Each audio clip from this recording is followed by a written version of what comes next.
You're hot.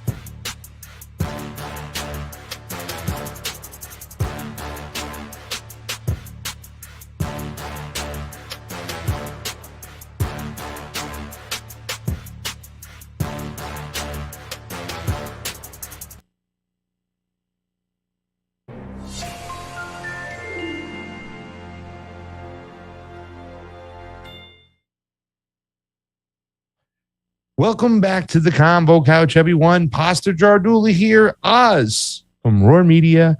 Beauty and the Boomer is on the ones and twos. He's looking good. He's smiling. He's having a good day.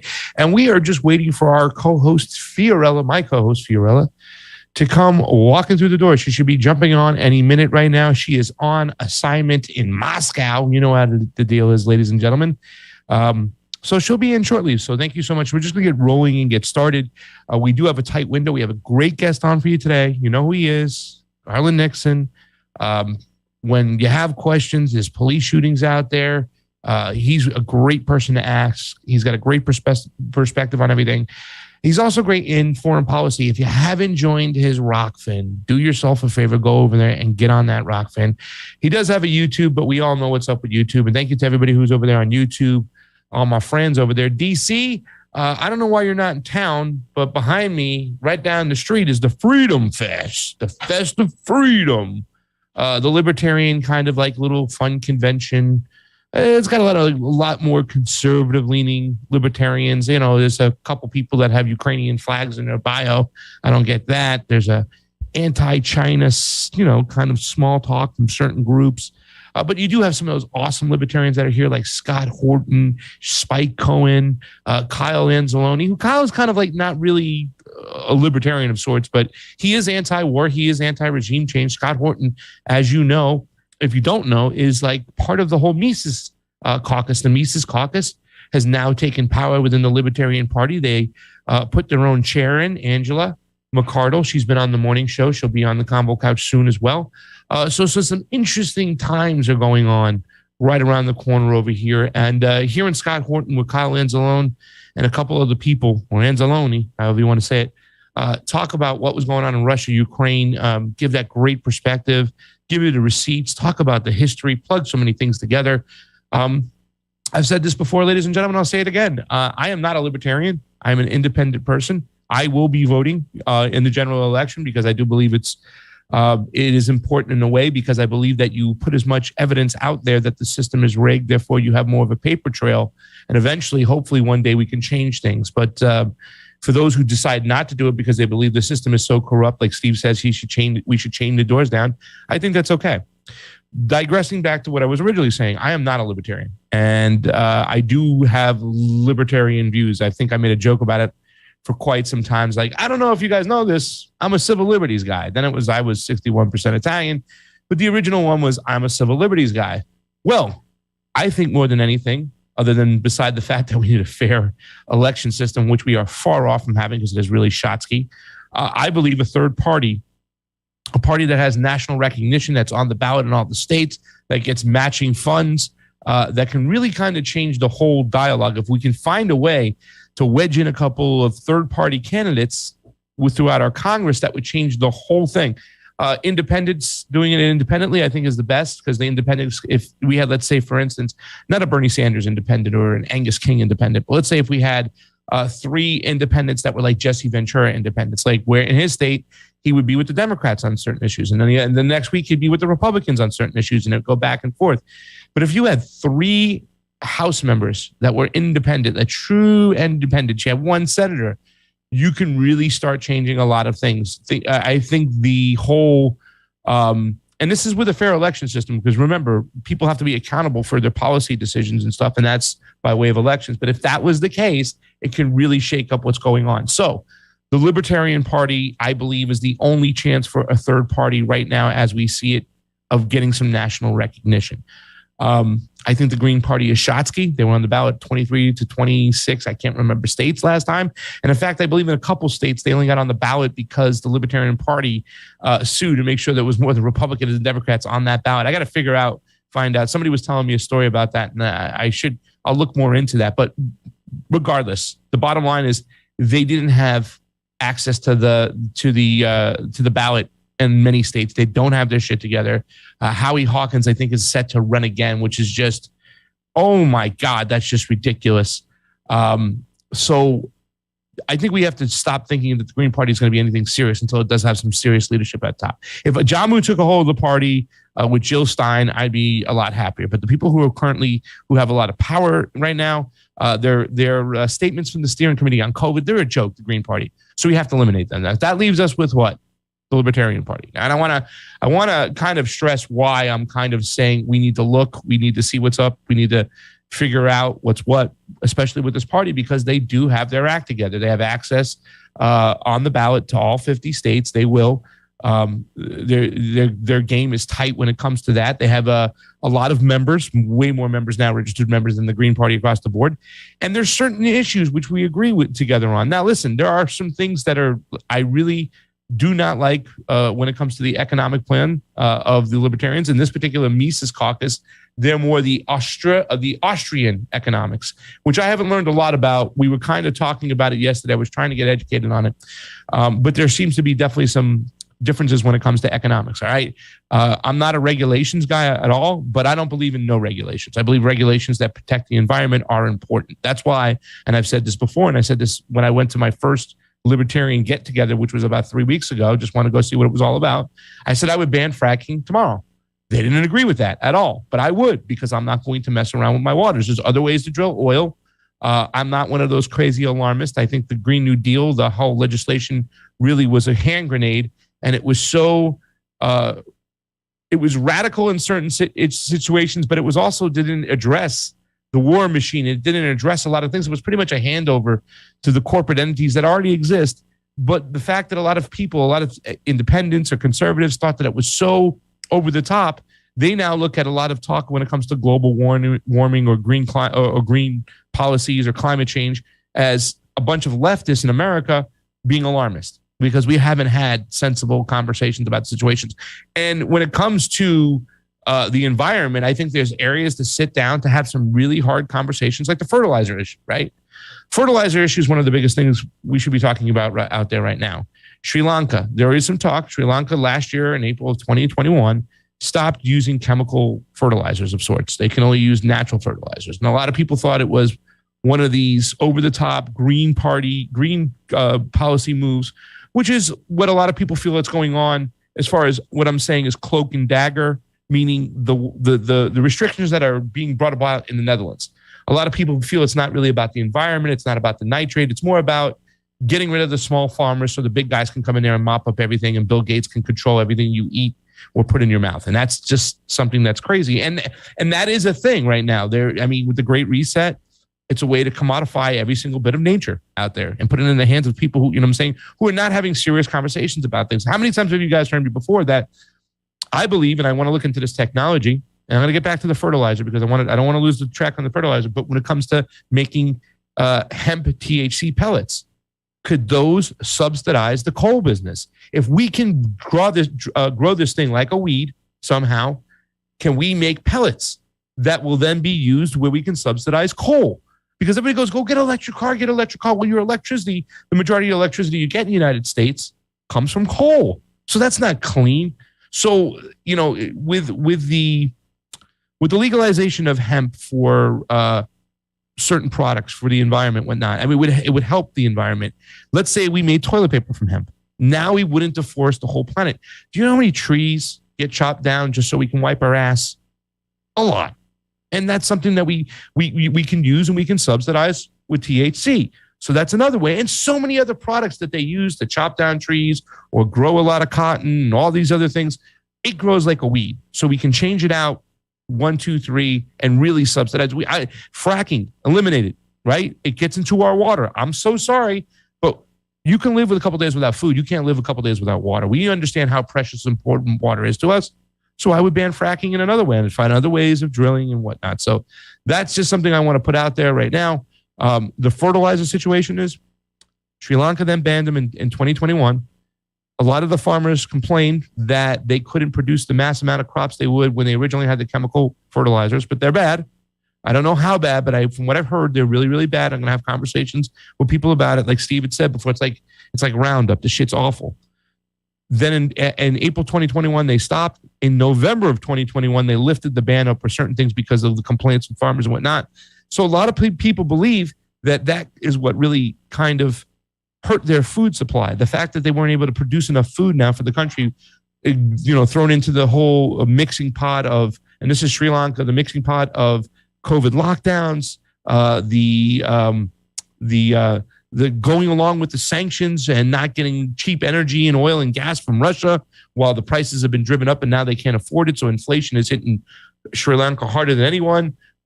So it was it was the perfect storm, but a lot of people believe that fertilizer issue was a big issue. So who are we to say that another country shouldn't be able to use these fertilizers that we use for a while? I think Narendra Modi has gotten some criticism. In India, they've let Monsanto in. Somebody has said, I haven't looked into that, but if that's an issue, who are we to say to another country that they can't use these chemicals and these fertilizers that we once used, that they can't use the practices that we once used, that now that all of a sudden that we feel like we're going to be green, we can't let these other countries industrialize? There's got to be good conversations about that. There's got to be smart intellectual conversation. We have to have it figured out, but that's the problem right now we have. With the team sports in America, we just have one side chastising the other. That is why, more than anything, we need a third party in there. We need a third voice in there. We can't just have a debate with two people ever again. There's got to be a third person up there right now. And I know a lot of people say, well, they could let the Green Party up there. They could let the Libertarians in there right now. No, if they get if it makes enough noise, this is the Libertarian moving forward with this new Mises caucus in place. Who knows what's going to happen? I'm just starting to explore. I'm starting to learn. I'm starting to understand. And I will take the trade out. I would. I'm not a libertarian, but I would vote libertarian if I know, number one, that my civil liberties are going to be secure, that they're going to fight big tech. They're going to fight censorship. They're going to fight suppression. They're going to fight for Julian Assange. Those are two things that are embedded in stone when it comes to the Libertarian Party. Now, the part that's really, really good, the third part, which is important to us, the Mises Caucus with Scott Horton, antiwar.com. This guy is a non-interventionist. So you get that non-interventionist in there too, the hardcore non-interventionist, not just a guy who's like hardcore non-interventionist. Now you have some noise. I will take those things, freedom of speech, freedom of press, and my protection of my civil liberties, and anti-war, cut down the war machine. I'll take that trade out. Will I get what I want to get when it comes to the environment? No, but I'll push. Will I get what I want to get when it comes to economics? No, I'll push. Will I get what I want when it comes to healthcare? Who wants what in healthcare? That's another discussion, because I think a lot of people think that it's fair enough that we have a funding mechanism, at least, because if we have money for bombs, we should have money for medicine. However, a lot of us here right now don't feel like the government should be in charge and control, medicine in this country, right? You know what I'm saying? Hospitalization, they shouldn't be in charge of that. So I know for a fact that I don't want them to necessarily be in charge of that. So there are areas where it's going to be a little bit difficult. There are disagreements with the Libertarian Party, but as far as having their shit together and some of those core issues, they're going to get ballot access. They're going to get on the ballot. They got that all sewed up. They're going to have bodies in the street. They're going to have people talking. They're going to get their message out there. I really think this Mises Caucus thing is something completely different when it comes to the Libertarian Party. It's a younger energy, right? So I don't want to be out there rah, rah, rah with the flag for the Libertarian Party, but I think it's time we take a look and we're serious about it. I know my boy DC would probably tell you he'd have a lot of criticisms of what's going on, a lot of criticisms. But at the end of the day, does the risk outweigh the reward? I think that's the big question. And that's what we need to ask moving forward. And that's why I am all up in Freedom Fest, talking to some people and taking a look and seeing what's what, because the third party is more important than ever before. So, and for you that go, oh, what about MPP? Guys, come on. They haven't even got on the ballots anywhere. Ballot access is something not to joke around about. We once asked Nick Brana, he kind of grazed over the question. No. Oh, we can get it. We can get it. Like, no, you can't get it. Do you even know what it takes to get it in certain states? Each state has their own regulations. And to get on the ballot in every state, there's like 10 states where it's damn near impossible. Damn near impossible. The requirements, right? And then there's other states where it's easy peasy. Probably if they just closed their eyes and threw a dart Maybe if they worked hard, 15 states, maybe get on 15 states. And that's even if they had a candidate like a Jimmy Dore, where they're going to get a lot of bodies and people and feet and boots on the ground. It's still going to be hard, guys. So to think that could be a third party, to think a third party can come out of anywhere. No way. No way. I mean, I think that's why it was so appetizing and appeasing to look at the Green Party at one point, because it had a lot of our values. And if we can go over there and take the leadership over there, take that party, because we know it can't be done with the Democratic Party. Ain't that right, Oz? Please, let's join the mafia and try to change it from the inside. And that's the stupid thing that the conservatives are trying to do. They're really trying to go back into this party and change it from the inside. It's ridiculous. Can't be done. Right now, all things risk versus reward. We got to look at the Libertarian Party. Freedom of speech, freedom of the press, protection of our civil liberties. I know they're pro-Second Amendment. I'll leave that one off the table right now. I'll leave that off the table. The other three issues are the most important issues. Freedom of speech, freedom of press, anti-regime. That's it. Because the majority of our problems come from where? Being in fucking peerless, going around everywhere, bombing everything, stealing natural resources, forcing austerity measures on these countries. That's a huge problem. What can be more racist, ladies and gentlemen, than going abroad and bombing people in their own homeland on a regular basis? What is more racist than that?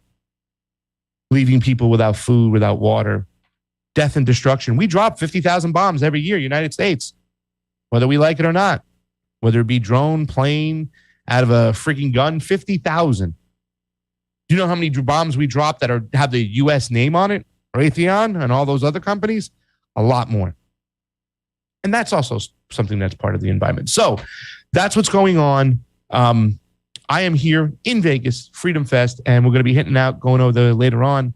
Got an interview with Kyle Anzalone. I'm going to try to grab Spike Cohen, throw him in the booth, try to grab Scott Horton. The doctors are there. Dr. Urso, Dr. Corey gave him hugs yesterday. They're friggin' awesome. Del Bigtree's there. He's supposed to come over for an interview. We'll probably see him later on. Priti Upala, she's there. This morning on the morning show, Olivia Ronda was on. She's a Mises Caucus person too, and she's not a libertarian. That's the whole thing too. You don't have to be a libertarian to join the Mises Caucus, right? D&D, Death and Despair, 2024, DC. So, guys, that's what we got going on. I'm going to check on my guest. Is he not here yet? Not yet. Let me go take a quick look, guys. I want to thank everybody who joined us this morning on the morning show. It was a fun time. Olivia was on. I want to thank you all for joining us over here. I want to thank all my Patreons out there. You guys are amazing. And all the subscribers, just for simply following, guys. You guys are awesome. Okay. Let me see. All right. Okay. So Garland Nixon would be here anytime soon. Now, listen, guys, if there's questions you want me to ask Garland, you let me know. I do have a decent amount of questions down. However, I do want to make sure that we're always getting the audience involved and participating. And I'm going to let you guys know my first question. Let me let you know my first question. And I want to know what you guys think. This is what I plan to ask Garland first question. And I want to address this. Because the other day I had a friend of mine call me who was a little upset with me. And he thought that I was being, I don't know, lacking some, I don't want to say he thought I was lacking compassion, but not. And I think we need to start talking about how things have to be addressed when it comes to social and cultural issues as pertaining to the police department. So this is my first question. Let us address the cultural, social issues with policing in the U.S. A lot on the left, a lot of leftists, particularly Black leftists, feel that their lives are at extreme risk from cops, even more than white people. And that racial disparities need to be addressed first before we can get anything done. And I want to know his thoughts on that. And I want to know your thoughts on that, because let me just read off the definition of solidarity, because people talk about solidarity, but sometimes I think there's a difference between recognition of Black oppression and solidarity. It's two different things. Solidarity is a unity or agreement of feeling or action, especially among individuals with a common interest or mutual support within a group. So I always say this. I know, and I would never deny that as a black man versus a white man, that life is more at risk. Statistically, yes. You'll hear a lot of, conservatives or gun owners or police. I don't want to say gun owners, police advocates, right? That will say they kill more white people every year than they do black people. Yeah, usually, then that's the truth. But guess what? There's a lot more white people in the country than black people. And I hate to play the percentage game. But two things that can still be, what they say mutually exclusive of sorts, right? Where they, so sorry. Okay. What was I? Two things. Number one, that is true. A black person's life is more at risk from getting killed from the cops than a white person. But not at the behest of all white people, right? I think there's just some, and at the same time, murder from the state and, fascism from the state towards everybody is fascism from the state. It's murder from the state. You know what I'm saying? I have a little bit more, a better chance of surviving than you do, but that's not by my decision. Like I say this joke all the time. I'm like, guys, whether you believe it or not, there's no white guys meeting we go to, and it's a collaborative effort. This is elites and oligarchs making the rules. We all live under the elites and the oligarchs. So my life is at risk as well. Maybe not as much as yours, but it's still at risk as well. Shouldn't we be collaborating instead of saying, well, you need to recognize my black oppression before we do anything? Shouldn't we be saying, let's take care of the oligarchs first, get rid of them, and then we can decide what's best for us and acknowledge all those things? And I think Garland will probably give me that answer that we can do two things at the same time. We can walk and chew gum. But there is that whole situation where a lot of people I know and say, until this is recognized, we can't move forward. And then I see a lot of poor white people within this country going, well, I can't afford my rent. I'm thrown out of my house. I have family members who's homeless. I can't send my kids to school. I got all this shit happening to me too as well. Why am I privileged? Why are you saying that I'm privileged? These are conversations that need to be had. These are things that we need to talk about. Solidarity is coming together with a common goal, and that we are all at risk at the state killing us. I've said this before, and this is another area of argument I have with my friend too as well, is that, white men, okay? You listen to the statistics. There's two areas where, in particular, where white people are really going through the meat grinder, right? Number one is the Adderall, not Adderall, fentanyl, all the opioid addictions right now. That's a lot of white people that have prescribed something from a doctor that's crazy addicting, then pulled away from them, and then they go on the streets to get that stuff and they die. I don't want to hear that that's that person's choice, that person just should have said no. Bullshit. That's death. They knew what they were doing, the pharmaceutical company. Another great reason why, talking boop, boop, why I don't trust them. Number two, here's another area. Every day, 22 soldiers kill themselves from PTSD. 20 of them are white men. It's a death blender. The state wants to kill us all. They don't care about us, all of us. Do they care about white people a little bit more than black people? Maybe, but they still don't care about us. We need to find a way to come together, bring real solidarity. And here's the thing. I recognize all those other things that you're talking about. I do recognize that your life is more at risk than mine. I risk that a black man could just be hunted like an animal in certain areas. I understand. I agree. But getting everybody else to see that first before we do take care of the state, that's a hard sell. And it hasn't worked. If anything, that tactic has been more divisive.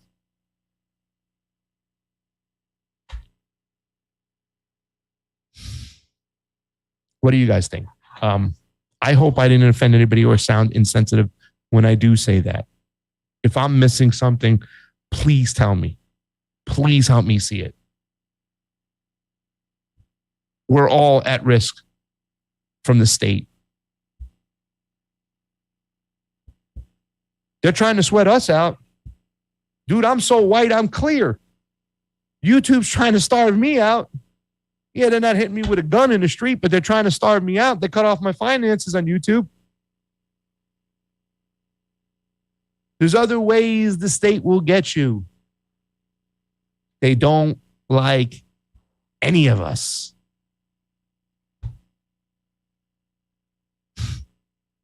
You guys, anything to say about that? You let me know. I love you guys. You guys are amazing. 212 people hanging on out.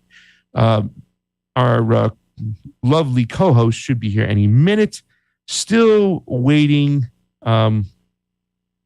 Still waiting on our guest, Garland Nixon, who will be here today. I am passionate in pink. Fred, I love you, Fred Edward. Thank you for always joining in. Fred, I'm going to give you a call later on, either tonight or tomorrow. We need to speak about something. Got to reach out to my boy, Fred Edward. Damn, is that, holy cow. Did I really? I got 2 dislikes? Damn.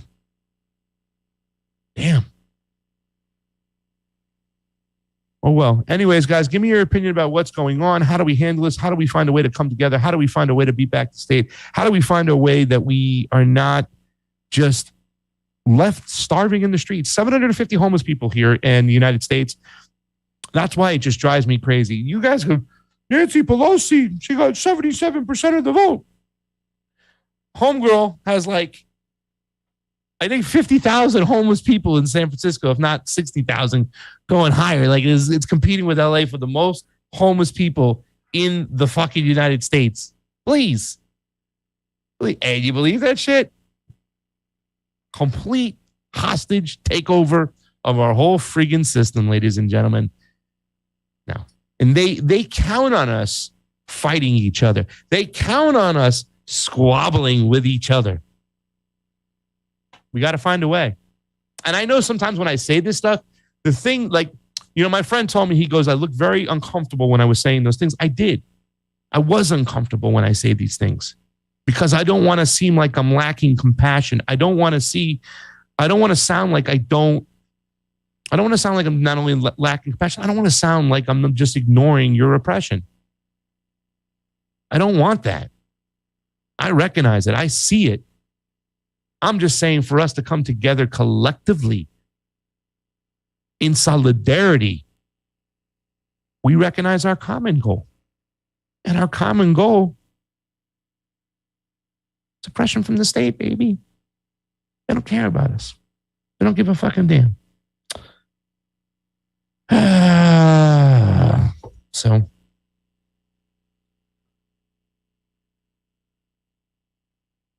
So guys, we have 67 people hanging on out at the Rokfin. We have about 200 plus hanging on out. I've been jabbing for 32 minutes over here, ladies and gentlemen. I hope I'm doing an okay job. But that's the question nowadays. How do we find a way for us all to come together and beat back what really fucking is the problem? Or do you think that isn't the problem? Do you think the problem is something else? Do you think that, look, so Olivia and I were talking this morning. She was talking about socialism. Now, you guys know, and I say to them, I said, Olivia, sometimes with these people, right? I said, now the thing that's a little bit different with the libertarian events than the conservative events, there's a lot less praying. In the conservative events, when you went to the Defeat the Mandates, which was a little bit more conservative. When I went to the James O'Keefe book signing party, a little bit more conservative, a lot of praying, a lot of that kind of shit. You got less of that with the Libertarian Party. I think there's a little bit more, they're less religious than the Conservative Party out there with that. But the thing that's really, really interesting is just the push right now to get their ideology out there, to really connect with people out there. It's very, very interesting. But they're the party that's trying to say, listen, let's come together. Let's bring each other. How do we bring each other together and back to what Olivia was talking about with socialism. She goes, I can see it in certain areas, like, where there's a form of collectivism, where everybody doesn't have the culture wars, where they're on the same page and they want to push back against the state. She can understand it and see it. And I explained that's what I saw in Nicaragua and Honduras and whatnot. It's a whole different form of collectivism because the boot of the United States empire is on the throat of the country. So people are going to band together to fight back against this state. And they often, buy into forms of economic socialism, whether it be infrastructure, healthcare, schools, that kind of thing. So they'll buy into it. But the problem is what Olivia said too this morning, was the fact that we are so divided here that something like this won't work. We can't agree on anything we can. We fight on everything. If you notice, there's different things that bring people to the street. The lefties have their whole thing, Roe v. Wade, good, let's get a my body, my choice. Let's get out into the streets kind of thing. You know what I'm saying? Where the Republicans have a different my body, my choice thing to get them out in the streets and whatnot. So it's kind of, it's just like different events bring different groups, different teams out into there. What's the event that brings us all out? How do we come together? How do we find that solidarity? That is the question. And if you know, let me know, because we can make a lot of money because nobody's even throwing it out there. Nobody has the right answer, at least. So that's what's going on there. That's there. Guys, thank you so much for joining on over today. The Rokfin, and we have almost 70 people out there. DC.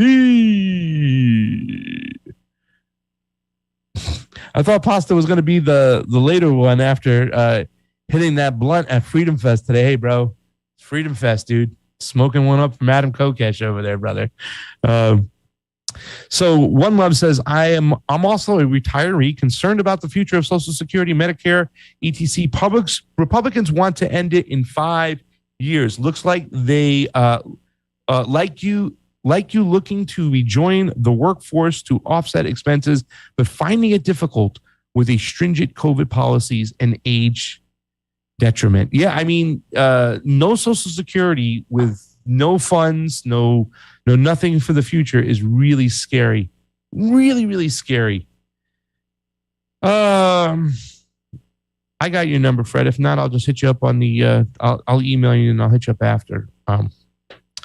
Guys, thank you for who joined this morning. The morning show this morning. DeGray, I don't know if you say it, Dragey, Dregeye.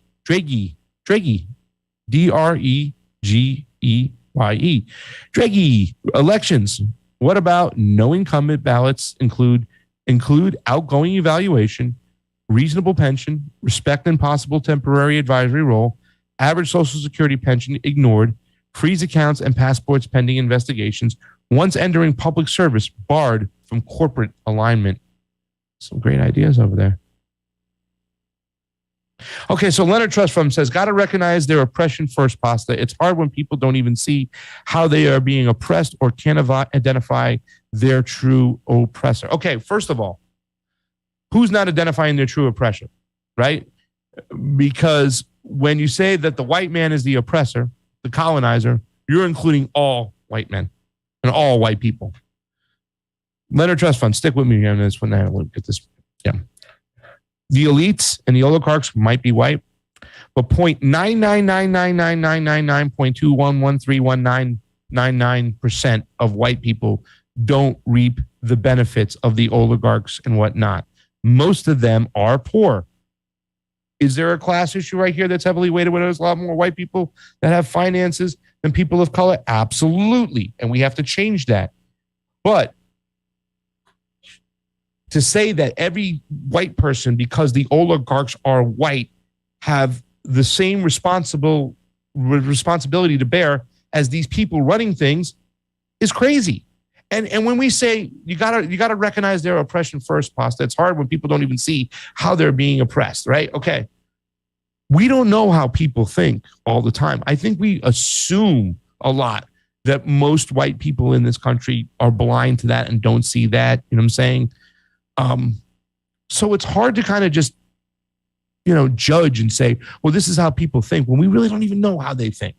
And we need to have conversations about that. What I'm trying to say is there's a lot more mental implications against people than really what's holding true. Right? I'm saying we don't know.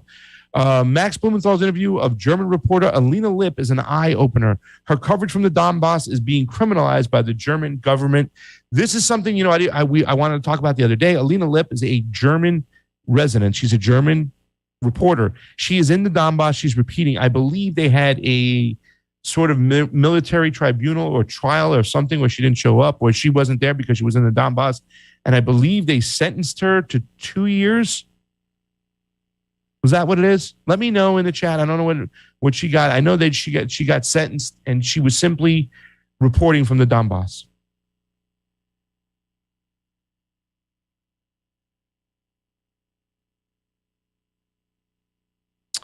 Okay, so I've been here for almost an hour and I can't find a co-host and I can't find a guest. So this is interesting. So I'm here and I'm just chilling and waiting out. So, yeah, let's see. I'm going to take a look again. So,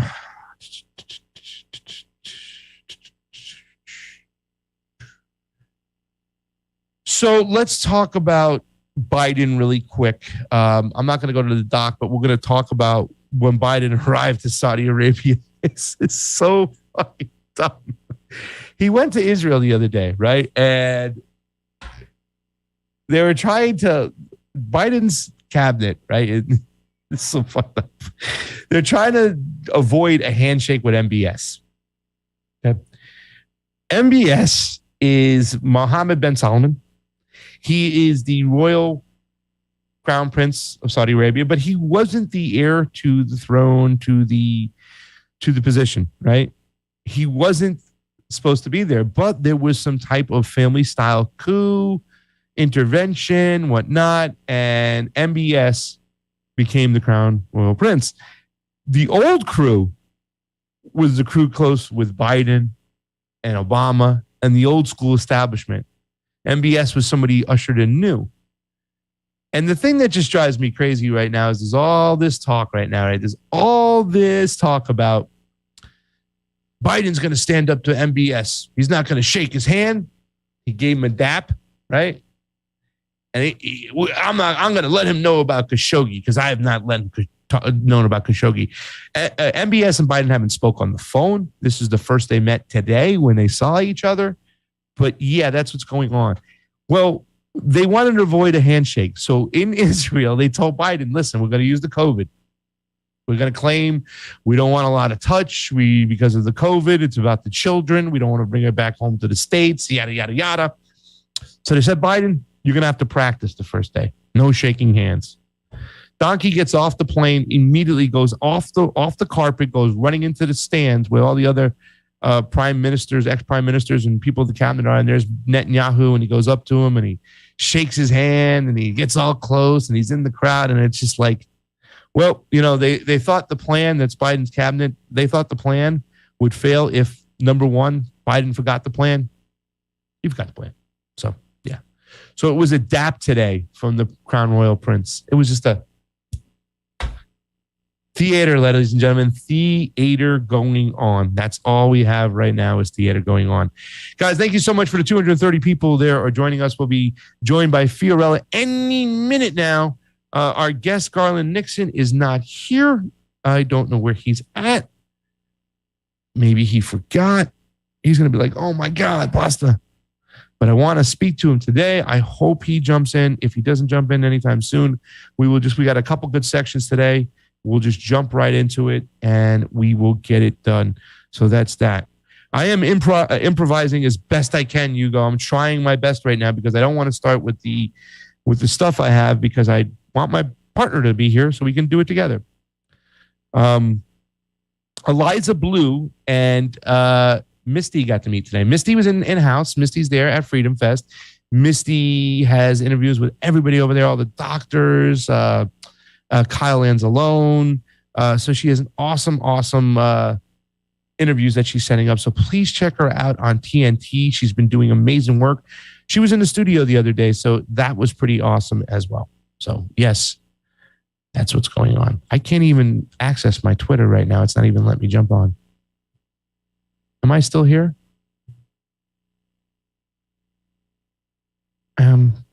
Oz, how long do I have to do this for? I don't even know if I can do this any longer. I'm trying my best over here.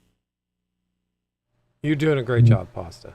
Yeah, but it's 40 minutes now. I know. I'm not like Fiorella, where I can talk for an hour and a half without coming up for air. I know. It's She we can understand. do it.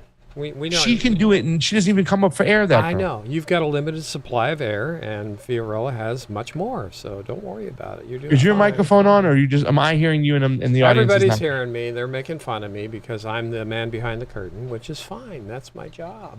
I just want to give you a little break here because you've been going for 43 minutes straight, and that's really impressive for you. So anyway. I haven't seen Garland, so and Fee should be dropping in any second now. So, how is everybody out there in the stream? Yes, how is everybody doing? What's going on with Beauty and the Boomer? Beauty and the Boomer. Well, we're going to be back with our first show since we got taken out. Beauty and Boomer show is Saturday night, 7 p.m. Hopefully, we're going to have a little fun. Going to do the Summer of '69. So we're going to be doing some Woodstock stuff. So it's a very boomer-oriented show tomorrow night. Give everybody a chance to come in and take a break from the political savagery that's plaguing our nation, if not the planet. Hope you guys join. So what do you have coming up next week? Do you have any guests coming up next week? I do have guests coming up next week. I'm trying to work it all out. Don Dore has reached out to me and would like to come on the show. I want to have a conversation with Don Dore. He's awesome foreign policy wise. Love that dude. So he should be coming on the show sometime soon. On the morning show, Kim Iversen will be on next Thursday. Oh, great. The Bank Sisters will be on Wednesday. Great. I'm trying to reschedule with Dr. Simone. So we'll see how that is. Sounds like a good week. I'm trying to get a lot of ladies. Trying to make a ladies' week next week. That's the best. I prefer. I make a ladies' week. Yeah. I want to hear the ladies' opinions out there. Yeah, absolutely. That's the way to have it. Yep. So, and this weekend you're going to be spending a whole weekend with Freedom Fest, right? Freedom Fest is tomorrow, is the last day, but I'll be there at 10 a.m. Early. I'll be there at 9:30, setting up some interviews. We have a little space that we're sharing that they provided with us, and they provided our passes, and so yeah. I'll be, that's something great to talk about. Oz, Pasta is on Facebook. Yes, I am. I don't ever go over there, though. Arem, thank you so much for the Super 8 contribution, for holding down the fort. Oh, you're amazing. Cool. Pasta is a newspaper guy. You guys know me and my newspaper. Guys, let's talk about this really quick. I don't know what you had on your bingo card, right? Your who's next bingo? Which one of the globalist cucks will go? We saw Bojo was one of the first. He got removed. So I was betting on money on either Trudeau, which is who I'm really hoping of, or Macron. So I was hoping it would be either one of those two. I thought for sure, I want to see Trudeau out more than anybody. Like, he needs to go, that dude. I mean, obviously Biden, but, this is the United States and they're not going to remove Biden. Schultz, I thought, Olaf, I don't know if you know about this, but Olaf Schultz has now been his party at one of his pool parties. There were 9 girls who filed complaints saying they were drugged at a party. Some of them just woke up like, how the hell did I wake up over here? Yeah, that's Olaf Schultz. I thought he might have been on the chopping block. But Draghi from Italy has stepped down. The prime minister is out. In fact, let me pull up a little article. We'll get into it. I couldn't believe it. But it's not that surprising because we have, here it is, Draghi. We have all the taxi drivers in the streets right now, right? They were protesting there's Uber laws. And Fiorella put PM Boris Johnson resigns. Italy's Mario Draghi quits. Sri Lanka's leader forced to resign, who hasn't officially resigned yet, is on the loose. He's in, I believe he's in, where is he at? Not Singapore, somewhere else. But he's there hanging out. China has a new non-Pinochet era constitution, and Dutch farmers protest en masse. Meanwhile, the U.S. government continues pushing towards nuclear war, and the public remains distracted and divided. So that's what's going on over there. So Draghi is out. Let me see if I can get a Italian government on the brink of collapse amid fears Draghi could resign. And that was right beforehand. And then Draghi resigned. So now Boris is out. Draghi is out. The Donbass curse. Who is next? That girl from Brussels, Biden, Olaf, Macron, Trudeau. I believe another prime minister stepped down too as well. Do you know which one I'm talking about? Oz, somebody else stepped down?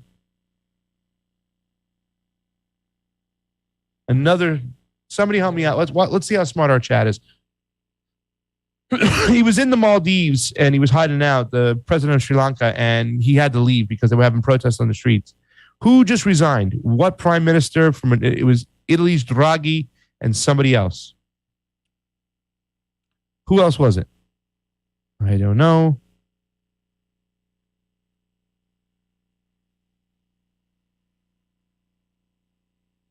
From where? Estonia. Yeah. Thank you, Anthony and Atras. And thank you, Gorgonzola. First name Gorgon, last name Zola. That's a great fucking name. That's a great name. Guys, welcome back to the Convo Couch. 85 people hanging out on the Rokfin. 200 and change, 236 hanging out on the YouTubes, watching my dumb ass just rambling on. And I love it. And I love you guys. And I can't thank you enough. I can't wait to get on over to Freedom Fest today and see what's going on. Macron has pretty much been paralyzed from what we understand.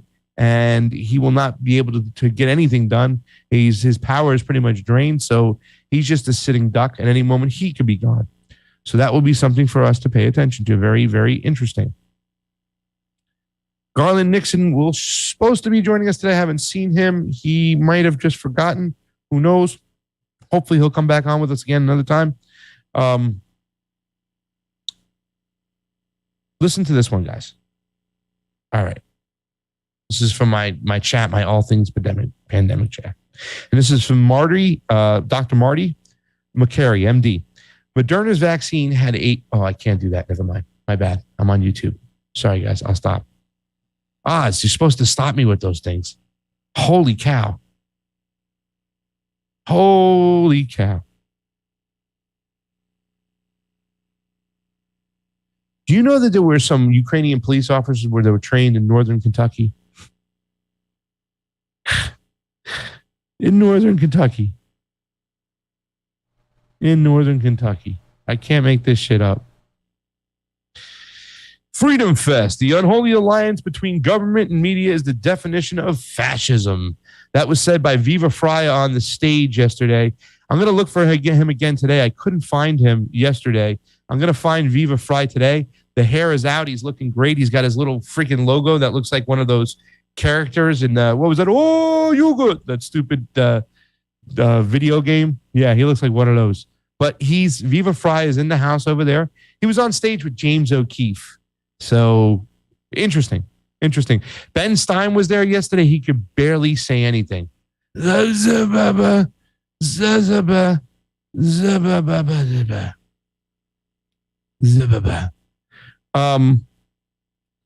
I'm going to grab a quick tweet. I'm going to put it in number 45. And let's check this out.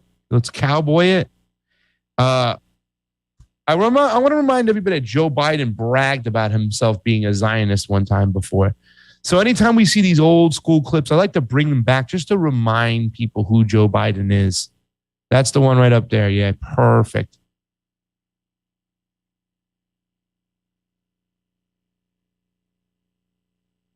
Yep.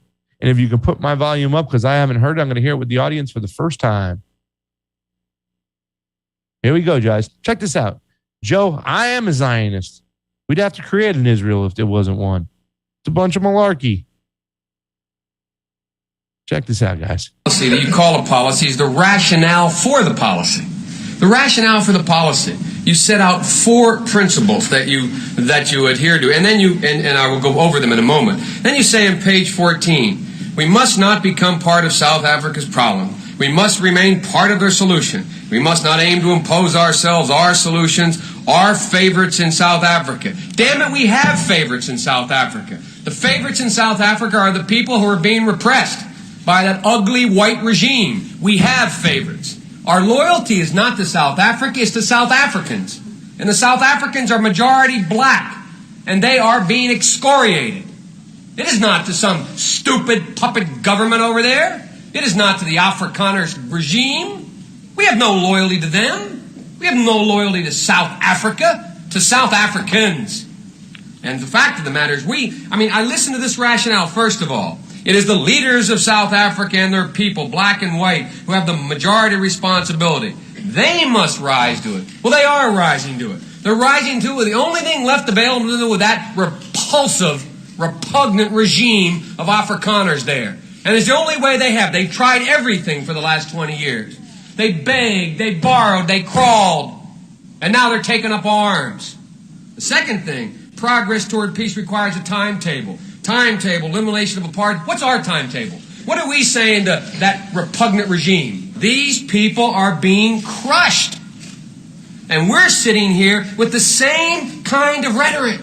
The same thing we heard. Senator, let me say that I hate to hear a senator of the United States calling for violence.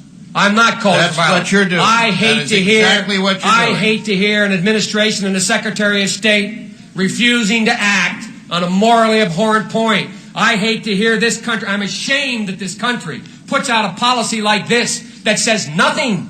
Nothing. It says continue the same. We put no timetable on. We make no specific demand. We don't set it down. I'm ashamed that's our policy. That's what I'm ashamed of. I'm ashamed of the lack of moral backbone to this policy.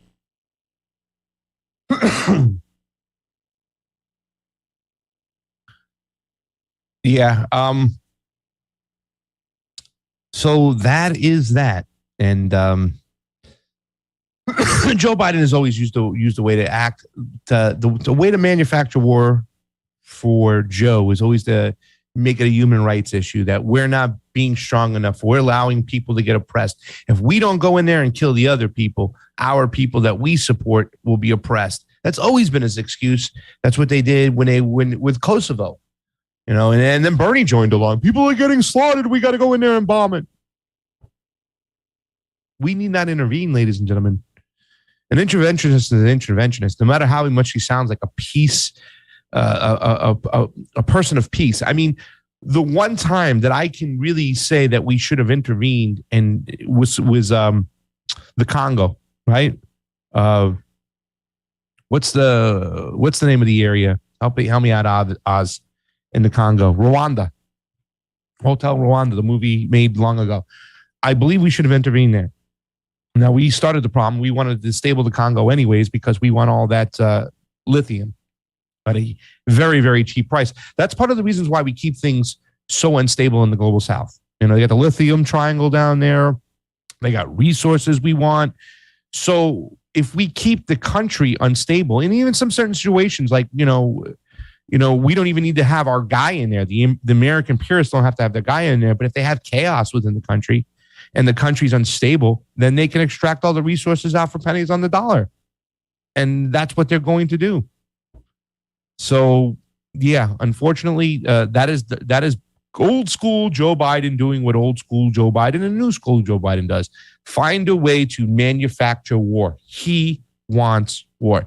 Now, there's another clip I want to put up in a little bit right here. I know it's the next one, Oz. I don't know if you saw it.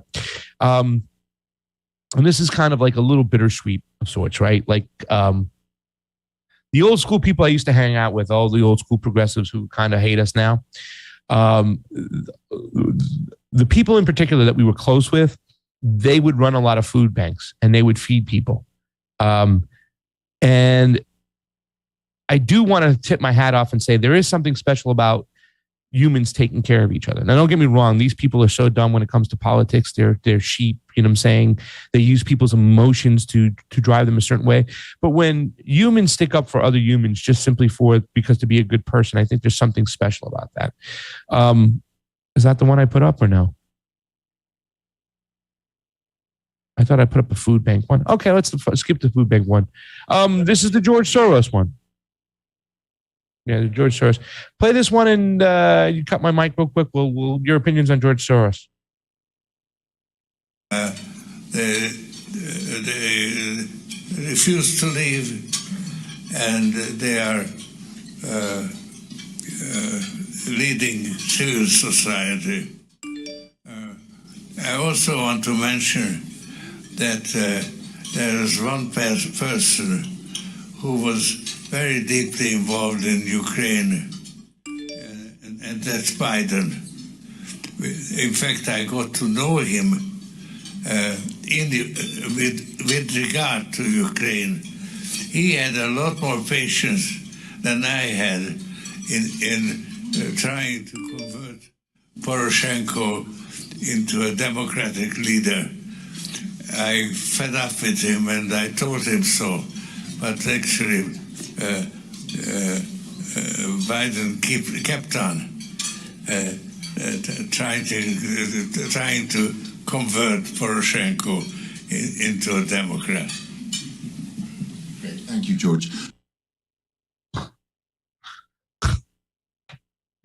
It's just so stupid, man. I don't see any problems there. You know what all these people go, oh my God, the Soros thing. Oh my God, you guys with Soros, the right wing, all they do is Soros this, Soros that. Oh my God. Dude's been involved there for so long.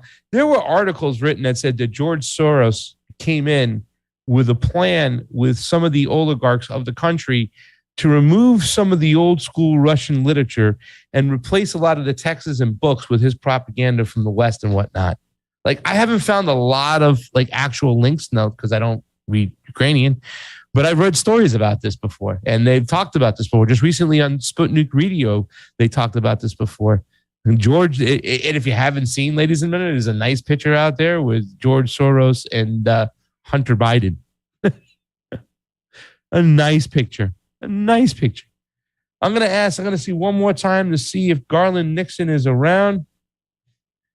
Let's see if he's there. If he is not, I don't know what to do.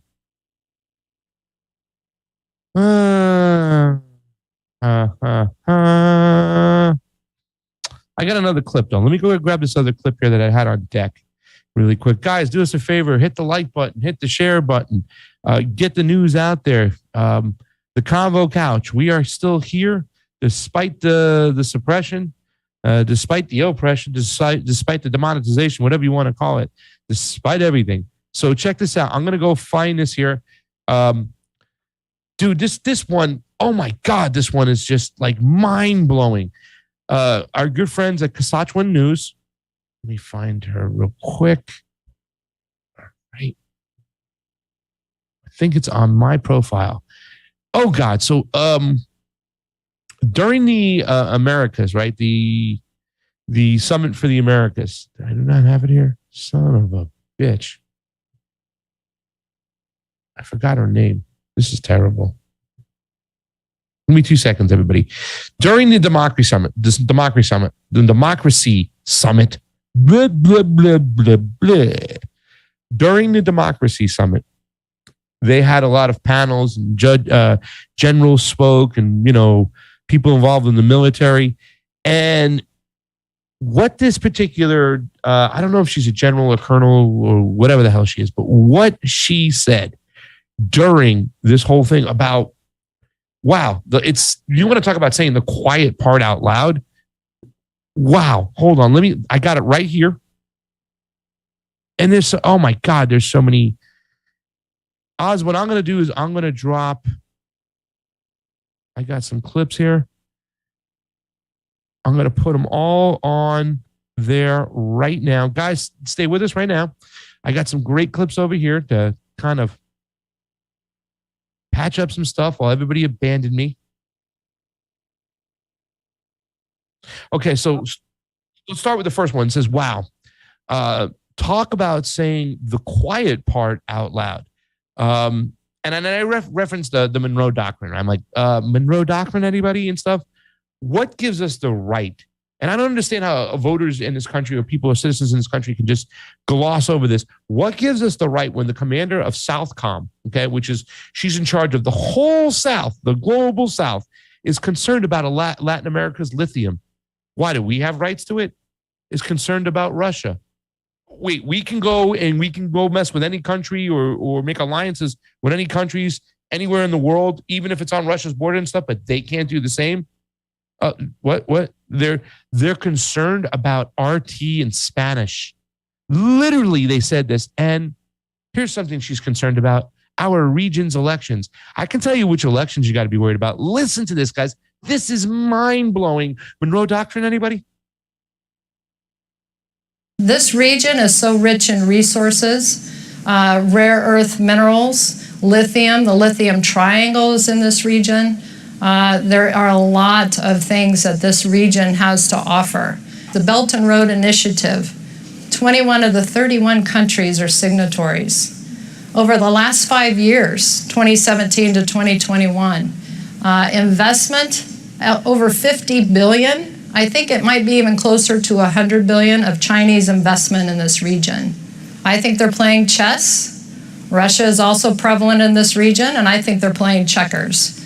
I think they're there to undermine the United States. They're there to undermine democracies, and they all mean business. Whether they're playing chess or checkers, they're there to undermine democracy. And quite honestly, with all of the disinformation and the Russia Today, Espanol, Sputnik Mundo, over 30 million followers on Russia or on social media. I mean, this is very concerning. We have a lot of important elections coming up or just happened, and we have to continue to stay engaged and concerned with this region. This region. Wow. We got to be careful in the regions. Russia's playing checkers. China's playing chess. Do you hear this shit? There are elections coming up. They're there to undermine democracy. And that's something that Joe Biden would say. See, it's the same languages of these warmongers. They're there to undermine democracy. So we can do whatever we have to do to get them out of that region. We can bomb the shit out of them because they're there to undermine democracy. See what I'm saying, guys? See what I'm saying? Totally ridiculous. That's scary to me. That is some scary shit out there. I said that we are going to financially exhaust ourselves over in that part near the Ukraine, whatnot. Pretty soon, after that's done, when we've wasted so much fucking money, what are we going to do? We're going to come back to our own continent, our own area, and we're going to thrust what little money we have, what little military we have left or whatever, whatnot, over in the global south. So they're there for the shift. That's where they're there. I don't know if you guys know this, but we were over at the Capitol during the J6 rallies, the Stop the Steal rallies. We didn't see a single weapon. So I want to say that. You know, we've been to many rallies. There's plenty of rowdy rallies. But they have these crazy J6 hearings out there right now, right? Guys, I watched one of them. I'm never going to do it again. It was terrible. It's disgusting. It's such a joke. Like I said, I've been saying this again. I'm going to, probably the fifth time I said, if Gordon Dimmick, right? If he was here and we called it a kangaroo court, he said, you shouldn't say that because it's an insult to kangaroos. That's what this J6 hearing is all about. It's not a real hearing. Do you think that a guy who heard something from a girl who heard something from a guy, who heard something from a guy, who heard something from another guy, could be used in a real freaking courtroom, in a real hearing to say testimony? No. That's what they did. And that was their star witness of their emergency meeting. This is the Maddow blog. They're literally talking about in this day, and this is so just mind-blowing ridiculous. They actually think there's a way that they could charge Donald Trump with manslaughter. I'm not joking. Bob, it's great to see you. Thank you for joining us. Like many legal experts, you've argued that Trump could and should face charges of conspiracy, fraud, obstruction of an official proceeding, all of the election-related offenses. But now you've added 5 possible charges of manslaughter to that list. That's a pretty big deal. Guide us through your thought process. How would you prosecute Trump for manslaughter? Well, you know what I'll be looking for when we have the next January 6th hearing next week the committee has said they're going to focus on this idea about what was occurring at the White House during those 3 hours, the 187 minutes of inaction. And it may be that the Justice Department is ultimately able to connect Trump to the intentional attack on the Capitol. But I think a manslaughter charge could be brought even if it was unintentional, even if he was not connected to the mob. There's really three elements to proving a manslaughter case. One is an act or omission. The second is causation. And the third is the requisite intent. And under the Washington, D.C. District of Columbia statute, it's really just undue care. So it's really a gross negligence standard.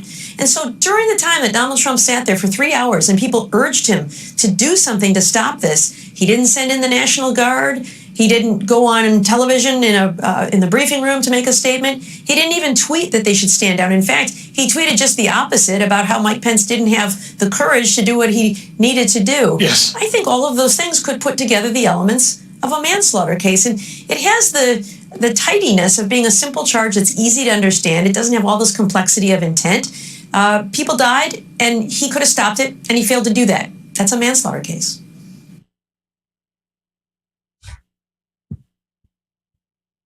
By that rationale, that you could say somebody else died and you're responsible for it, you could have stopped it. These people are a joke, ladies and gentlemen. It's a fucking joke. They want to charge Donald Trump with manslaughter. The other thing they've been trying to do this whole case, ladies and gentlemen, is try to get Donald Trump for tampering with witnesses. These aren't official witnesses. This is not an official case. This is a dog and pony show. It's just fucking comical. Guys, I got another tweet up over here. This is Joe Lauria. Joe Lauria talked about what's going on right now, the censoring and the demonetization. And, listen, I like Joe Lauria on foreign policy. Sucks on COVID, but it was good on foreign policy. Let's take a listen to Joe Lauria. Started very much with him back in when they arrested him now and indicted him, even though Biden, when he was vice president, said they could not indict unless there was proof that he actually stole the documents. There is no proof he stole the documents. The main witness is now recanted, saying that Assange had hacked.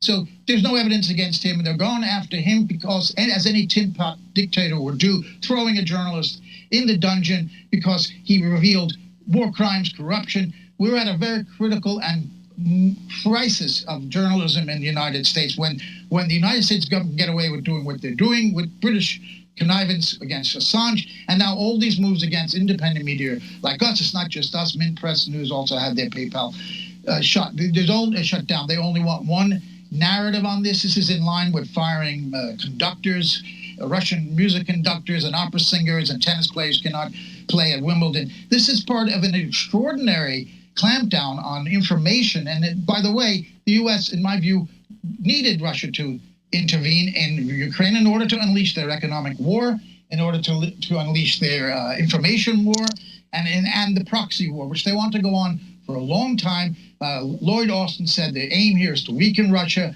Joe Biden actually said it, that the aim here is to overthrow Putin. He said on February 24th in his press conference on the day of the invasion that the purpose of the sanctions was never to stop the invasion.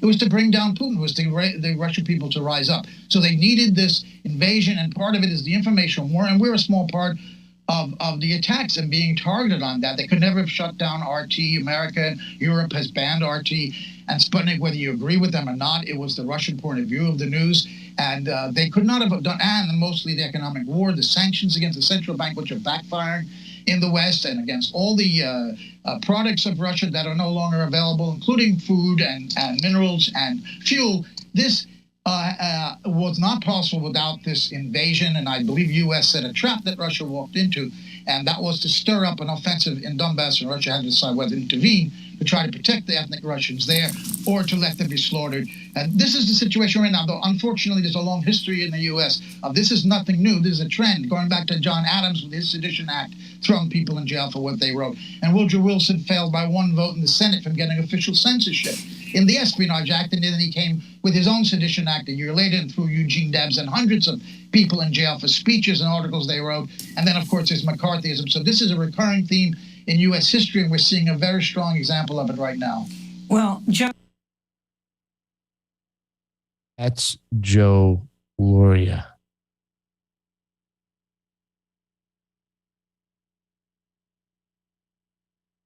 I know. I was just reading something. I can't believe democracy not allowed someone to speak freely on that subject. That's Denver Attaway. Thank you, Denver Attaway. And thank you, everybody who's hanging on out. What do we have next? Oh, yeah. Look at this one. Here it is, guys. The bingo. I got the link, the one from the second from the left. What's her name? Oz. Is it really? You're an asshole. I was like, it's Eva Braun. She's from Brussels, that one. So who do you got next, ladies and gentlemen? You got Trudeau, you got Macron. Who do you got? That is the question. That is the question. Oz, I put up another link in, where am I at? Slide 48. Slide 48. We're going to get another link up there. Guys, 100 people hanging on over on the Rokfin. You guys are amazeballs, which is like amazing. 267 hanging on out. Yes, I see Castro's son. Someone says, I hear you. Ursula von der Leyen. Ursula, that's right.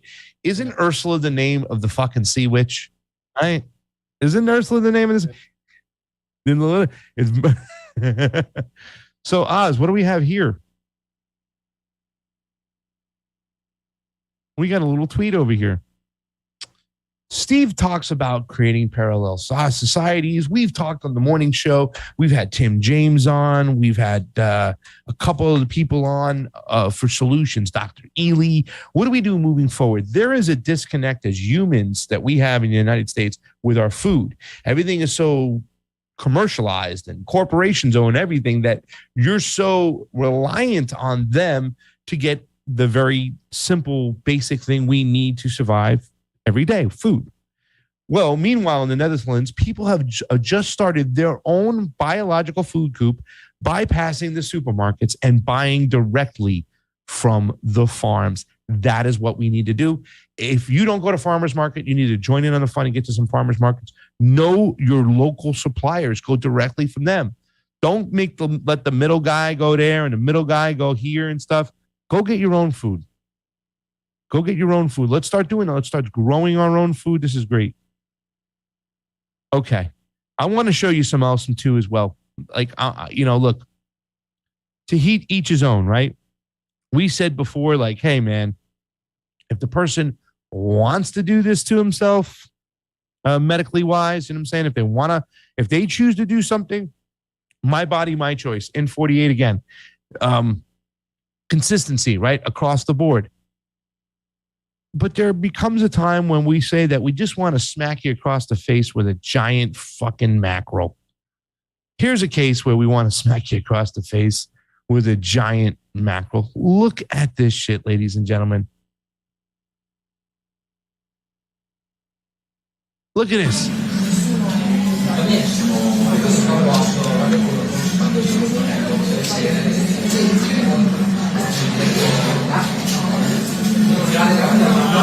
You're going to get sick.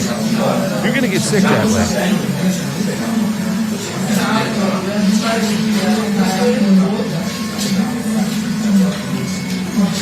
It doesn't stop.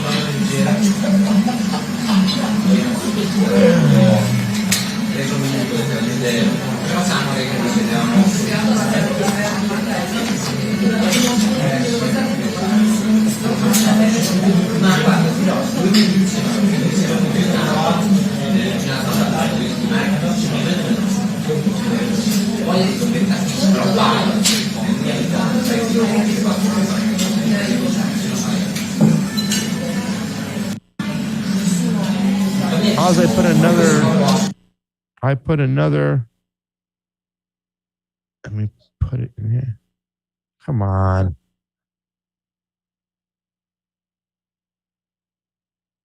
I put another link in there real quick. Guys, I don't know if you guys knew this, and we're going to wrap up the show right now. Yeah. We can't find anybody to come on in. I appreciate you guys hanging out for an hour and change with me, man. That was awesome. You guys, the love you guys give, you guys keep me going. Really, to tell you the truth, 71 minutes of me rambling on, and I really didn't even have anything to go with, and I was able to just talk, and you guys were here. No, DC, she's just running around. We got a lot of stuff going on, but I don't know if you guys knew this, but this is something to talk about. NIH admits to funding gain of function research in Wuhan, says EcoHealth Alliance violated reporting requirements. But please, again, tell me how it's the China virus. Tell me how it's the China virus. Stop. Take some fucking accountability. This is about us. This is about our actions. We caused this. We created this. This is our fault. I did have another Super Ray contribution. Just want to say thank you to as well to Popeye the Seller. Hey, you guys, Shelly needs our help. Her landlord caused her to fail her HUD inspection and debris thing sounds so made up. I don't know what that means. Please help her with advice or whatever you can. Something happened to Shelly. Is that Shelly Olsted? There's a Discord channel, guys, there. It's the link. Go over to Rokfin, hit that Discord. Let's help our good friend Shelly out. I don't know what. Yeah, her landlord caused her to fail her HUD inspection and the debris thing. Something happened with debris outside. So she needs advice. She needs help. That Shelly Olsted. Please go ahead and take a look. Let's help her out as best we can. Okay, guys, that's it for today. Thank you guys so much. I've been rambling on for 73 minutes. I can't thank you guys enough. If you've got a chance, gone over to our Rokfin, sign up over there if you can. $9.99 a month. It's less than $10. You can be a subscriber. That really helps us out. There's a yearly discount too as well. So that's great. You can do that as well. If not, we have a Patreon. You can always help us out over there. Also, we have a Give, Send, Go. It's GiveSendGo/support the Convo Couch. Please go ahead and do that. So for Pasta Jardula, Oz on the ones and twos, I'm on my way to Freedom Fest. I got some interviews. We love you guys. Convo out. Fee will be back. We'll see you Monday. Keep on rocking in the free world.